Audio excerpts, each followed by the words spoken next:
జయించడం సాధ్యం కాని గొప్ప గుణం ఏది అంటే, గొప్ప గుణము అంటే మంచిది అని కాదు నా ఉద్దేశ్యంలో. అంత బలవత్తరమైనది, అంత శక్తివంతమైనటువంటి గుణం అసూయ. ఆ అసూయని గెలవడం అంత తేలిక విషయం కాదు. అటువంటి అసూయని గెలిచిన తల్లి కాబట్టి ఆమెకు అనసూయ అని పేరు.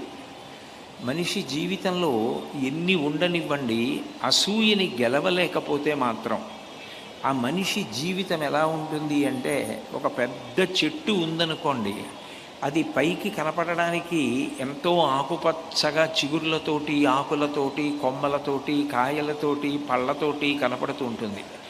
అంత పెద్ద చెట్టు యొక్క బోధెలో, అంటే దాని మొదట్లో అగ్నిహోత్రం వెలుగుతోందనుకోండి, అగ్నిహోత్రం దాని యొక్క కాండంలో, దాని మొదట్లో వెలుగుతున్నప్పుడు ఆ చెట్టు ఎంత బాధ